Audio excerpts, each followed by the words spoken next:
Good afternoon and welcome to Leadership Impact. My name is Matthew Devine. This week, I would like to talk about handling employee emotions. If you've been a manager for anything more than 5 minutes, you will realize there's a surprising amount of your work that involves handling the emotions of your team members, and that's now part of your job. The challenge I've heard from many of you is that you've never been trained on how to do this. If we're being honest, many of you have received very little in the way of leadership training, let alone how to handle emotions specifically. But I'm here today to give you some tips and help you out with that. So let's get into it. Now, if you're like most people, and somebody shows up at your door with strong emotions, say they're yelling about something or they're crying about something, it's often going to feel alarming and upsetting, and you probably feel like you're under attack. And this is important because when you are feeling attacked, the body drops into a very basic fight or flight stance. This is essentially the body's way of defending itself against physical attack. The thing is that the body's also not smart enough to distinguish between a physical attack, say a lion is jumping on you, or a perceived emotional attack, such as somebody's coming into your office yelling about something. It doesn't see the difference between those things, and so it physically shows up the same way. It treats the problem the same way. As a result, you are going to feel like you need to react in the same kind of manner.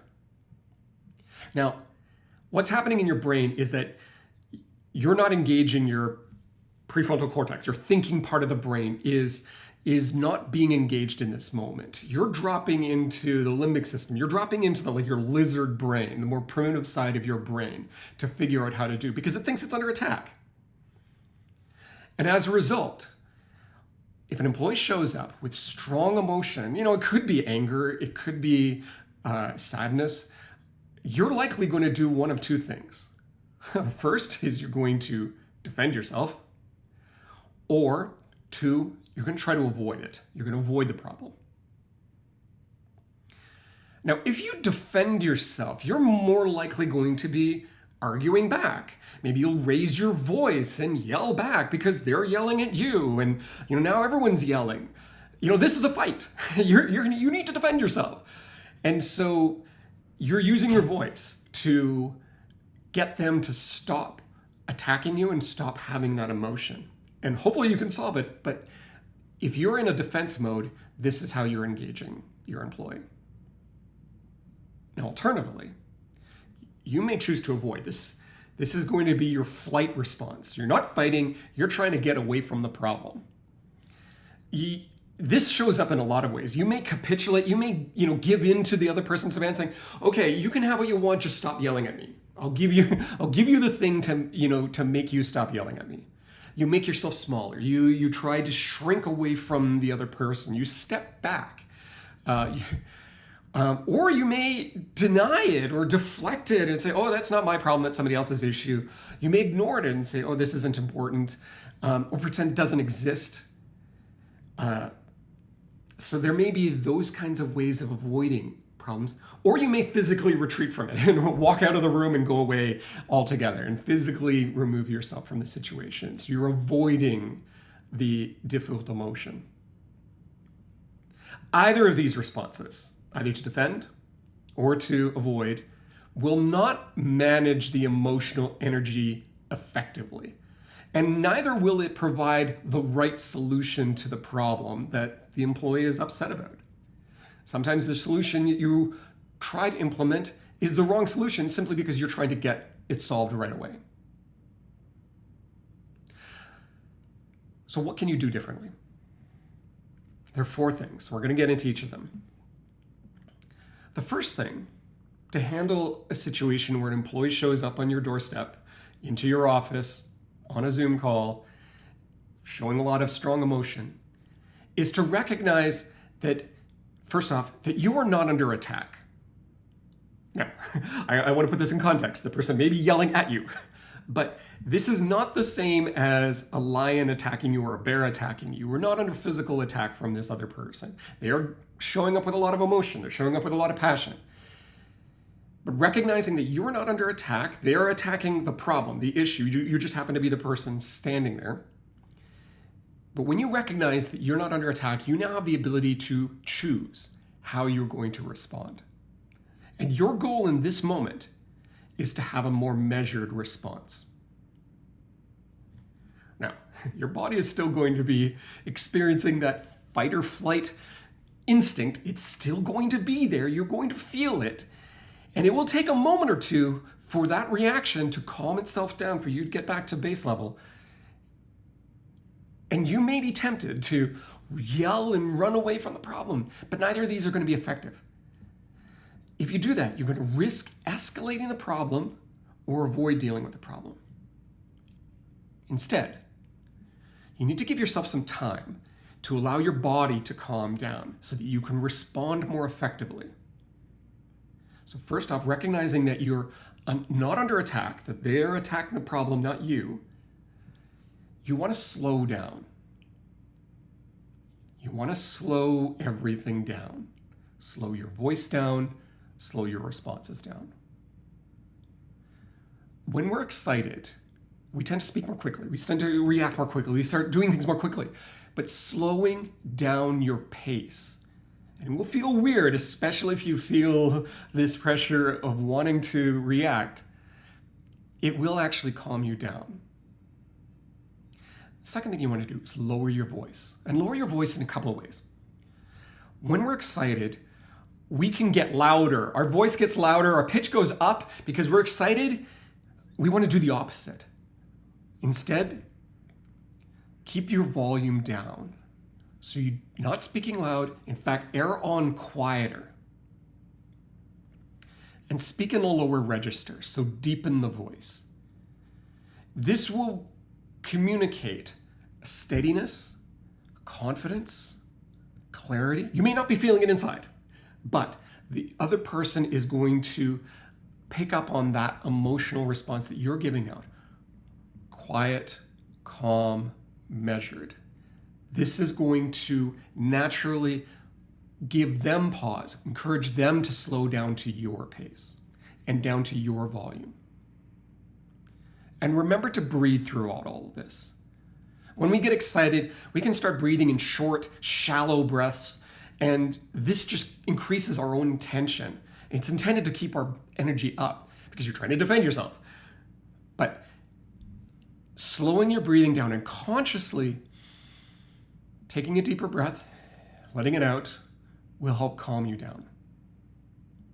Doing these three things will ensure that you're keeping your own excitement level, your own energy at a level that will ease you out of this fight or flight mindset into one where you can respond more effectively. So, first thing you want to do is recognize you're not under attack and slow things down. The second thing you want to do is recognize the emotion that the employee is having. This is just an observation. Are they sad? Are they frustrated? Are they angry? You don't have to overthink this. You don't worry about going into too much detail. Just high level, very basic colors, what emotion comes to mind for you. Just assign a word to it. You don't have to get it perfect. It doesn't have to be right at this moment. Your goal, though, is to seek understanding. And starting with a word allows you to ask better questions and listen for the right information. Once you have that word in your head that describes that emotion, it's sad, frustrated, angry, whatever it is, make a statement. You sound angry. Or, that sounds frustrating. Or, I can see you're upset about this. The key is to make it a statement, not a question. Not an accusation. We're not putting a judgment in here. Just simply neutral tone, just a statement. Because remember, you are also trying to control your body's response and keep your voice neutral. Keeping it at this neutral, lower volume will help you keep control. And when you make it a statement and you're delivering it in this calm fashion, it has the benefit that you're not adding emotion to the situation. You're not fueling their response. You're starting the steps to start de-escalating the situation and calming them down. And as much as you're trying to measure your own response, you want to help them get to a place where they can have a more measured response. Also making a statement about the emotion. I can see you're upset about that. It communicates that you're paying attention to them, validating that their emotion is not about them telling them that they're right or wrong in this situation. It's just simply an observation. This is really about helping them feel seen and that their concerns will be treated seriously. Regardless of whether you think they're right or not, that's not part of what this is. You're just simply responding to the emotional reaction. And when people feel like they are heard, they will naturally start to calm down. They start to feel relaxed. It's like, thank goodness someone's paying attention at last about this thing I'm upset about. The other thing is if the word that you use is not the right word, let's say, that sounds frustrating, they will correct you. They'll say, no, I'm not frustrated, I'm annoyed. Great. You have now a new information and new nuance. Accept their word. Their word is the more accurate one, but it allows you to get closer to what they're actually feeling. And getting them to process what they're thinking and feeling is also a great way to get them to calm down because you're trying to understand. The third thing you want to do, once you've made that statement about the observer observing their emotion, is to listen. As managers, there is so much pressure for you to solve problems and make decisions that for most of you, that's your natural state of being. That's what you're doing most of the day. But in this moment, when someone's showing up with really strong emotions, you need to hold back. We'll get you there. We'll get you to the problem-solving stage. But at this moment, your goal is to listen and hear what they're saying. In fact, jumping in and trying to solve the problems right away is a form of avoiding the problem. Finding quick solutions so the emotion will go away might make you feel more comfortable because you're not having to deal with this emotional state in front of you. But it's not actually getting to a better solution. You want to make sure that you're not sacrificing the right outcome with simply a fast outcome. You want to listen at this stage and ask questions. And if you're not hearing me right at this moment, this means shutting up and letting the other person talk. Here's another thing. When people are ranting and raving and expressing themselves, there will be the occasional pauses. They will run out of energy. Let those pauses sit. Don't jump in and add your own dialogue at this point. Let those pauses sit. Count in your head up to count of 8 to 10. Give it a nice bit of time for that empty space to exist. Because what's going on with them is they're still processing the emotion, and giving them time to calm down where they're not having to now pay attention to what you're saying and keep engaging with the issue. It allows them to start processing it. The other thing is, if you give it a pause, you may be surprised they'll pick up and keep talking. They just need that moment to collect their thoughts. Another trick at this point, as you're listening, is to ask open-ended questions. So, for example, this might be, tell me more about what you just said. Or, what makes you say that? Or, what's a different example? Can you give me another example of when this happened? Especially that last question, like, when has this happened before? Sometimes asking questions about details and figures and numbers or instances will help shift them out of an emotional place and into a rational place. Because they have to think about, okay, is it just I'm reacting to this one situation, or has this been a systemic issue that's been going on for a long time and I'm finally at a breaking point? It gets them into a place where they can say, okay, it's happened 5 times before and it would happen under these circumstances. It gets them into some of the details, which again helps get them into this thinking mindset and away from their emotional place. This can sometimes be very useful in helping you understand the scope of the problem and how big an issue this actually is. Now, this is going to be an interesting one, but at no point are you going to try and stop them from being emotional. If they're crying, let them cry. It's okay. They don't want to be crying any more than you want them to be crying. And they will stop when they're ready. Giving them that space to have the emotional expression without feeling judged, without having to squash it, will give them a sense of trust. Likewise, they may be yelling at you. It's okay to tell them, we're in an office setting, please lower your voice. That's a reasonable expectation for a work environment. But you're not telling them to not be angry. It's okay, I hear you're angry. You're angry at this. Let's carry on the conversation at a reasonable level. I want to hear why you're angry. So you're validating the emotion because the emotion is something that's actually happening to them. It's a real experience. You're not denying that. It's happening. But you're also letting that emotion play out so they can give that space and so they can calm down naturally. Keep listening. Keep asking questions. And keep encouraging until they've finished everything that they've got to say, especially if they're angry. If they're angry about something, they may be ranting and raving. Keep going. Keep asking, tell you more, until they run out of all the things that they have to talk about. Because what's happening in their lives, they are not feeling heard generally. And that's partly why they're angry. Give them that space. Let them express everything they need to express. And when they've exhausted everything, now you have the chance to go into the final step, which is to help solve their problem. Now, how do you do this? Step number 4 is ask them what they want. Ask them what they would like you to do. Now, this is, to be clear, this is not about absolving your responsibility as their manager.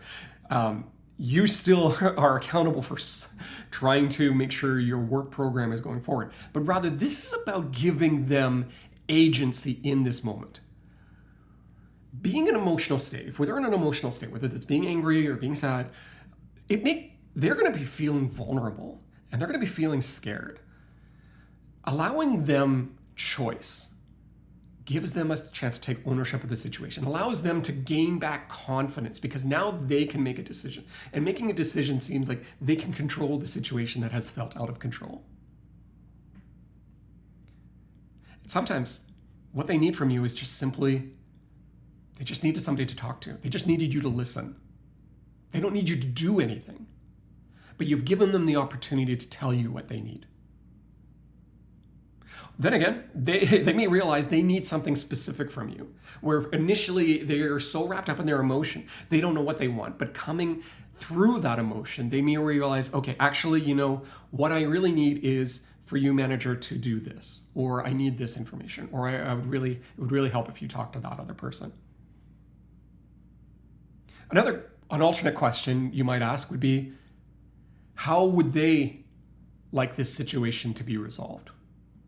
Gets them into a forward-thinking mindset. Get them to imagine an outcome. So you're, again, getting them out of that emotional place and getting them into this thinking space where they can start articulating what is the things that is most valuable, and they can imagine, all right, this would be the ideal outcome because I can now picture what would be the case. From there, you can start working on the actual solution. Now, through all of this, I want to point out, you're not your employee's therapist. There are going to be some issues that they're facing that are outside the work environment. They're bringing issues in from their own life. You as the manager are still accountable for ensuring your work program gets executed and moved forward, and your employees are part of that program. By effectively engaging with their emotions, so you can help get them to a place where you can find out a solution together. If it's a work-related problem, then you can take steps to resolve that issue or engage other people to help you solve that issue. You can now get to a place where you can look at the real tangible issues and work through those things from a work environment. And if the problem is outside of work, maybe this is where you start engaging the human resources department, and they can help you with the company's employee assistance program, in which there may be therapists, counselors, coaches, other people that might provide more specialized service to help them with their issue. But you don't have to be that person. You're just the first person they're engaging, and the solution is getting them to the people they need to help provide direct support. In summary, there are 4 main things you need to think about when engaging employee emotions.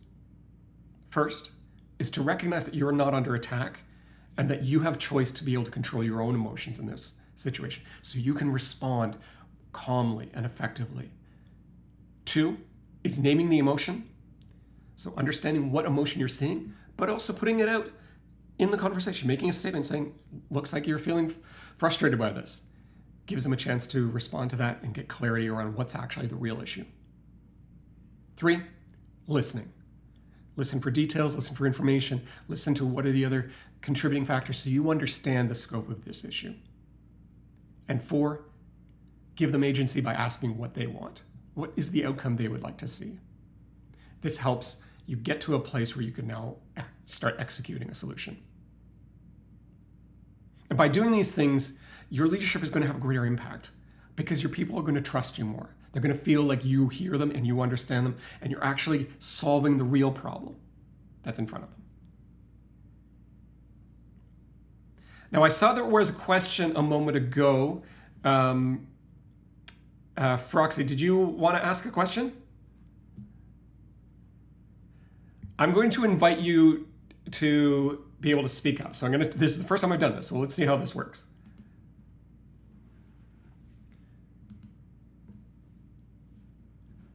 How do I add you?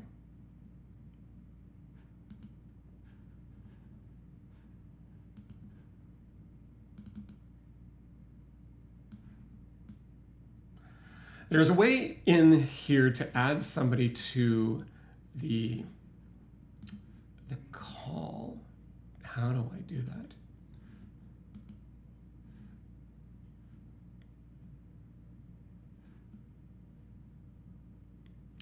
Froxy, try raising your hand again. Let's see if that gives me another option. All right, here we go.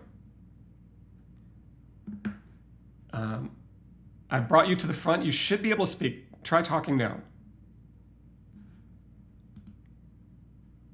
It looks like you're on mute.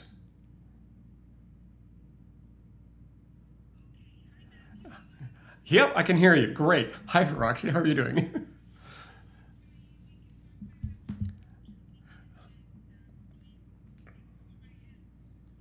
Good call.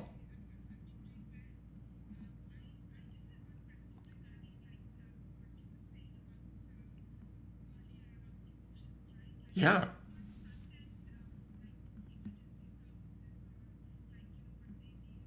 Mm. Absolutely, yes. Wait, was there a question there? Or like people who are in emergency? Oh, I see. Yeah, absolutely. One of my colleagues is a paramedic, and so she deals with this stuff all the time. You can imagine, like in a car crash, for instance, people are going to be, in pain, physical pain. They may be scared for their loved ones, and so they're going to be dealing with people who are in these highly charged emotional situations.